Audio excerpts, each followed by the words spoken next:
So, Zach George, originator dog trainer, wrote that it blames B.F Skinner for the Quadrants of dog training. Answer me a simple question. Let's go to Leerburg.com, one of the biggest balanced training sites in the world. Okay? At least these guys are being honest. Konrad Most Training Dogs Manual. This is where your quadrants of dog training come from, ladies and gentlemen. What are the quadrants of dog training according to Konrad Most? Primary inducements, secondary inducements, primary compulsions, and secondary compulsions, also known as compulsive inducements. Okay? Who is Konrad Most? Konrad Most is the actual father of Schutzhund dog training, which became IPO in early 2000s and then became IGP dog training. Isn't that funny? All of the treats, the e-collars, the prongs, the crates, the muzzles, all of these tools belong to IGP. They do not belong in the behavior ring whatsoever, and these trainers do not belong in the behavior ring. Let's get into the reality. Let's see what Leerburg's got to say about his book. Today's dog trainer can trace the roots of modern dog training back to training dogs from Colonel Konrad Most, written in 1910.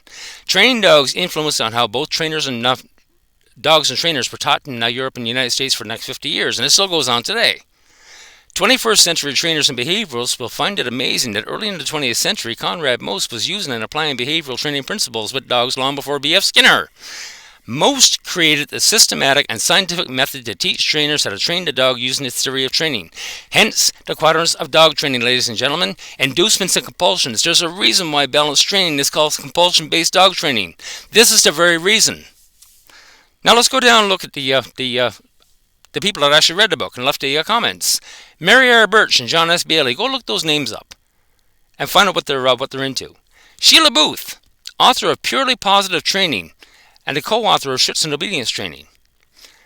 Although some of most methods seem archaic and harsh in this enlightened age of positive training, some of the theories set forth was years ahead of his time. Really. Konrad Most laid out rules for beating your dog into submission using that Schutzhund stick. Now that you know all the reality, let's go over and talk to Haas Othman over at Shield Canine, because he's got a whole page dedicated to B.F Skinner. Okay? Yep. B.F Skinner's noted behavior is well known for his development of learning theory, operant conditioning, which is recognized as one of the most comprehensive behavior theories in existence today. Yes, it is. Unfortunately, he bastardized him. Skinner noted that humans and animals learn new things more quickly when they're rewarded as opposed to punished. So that begs two things.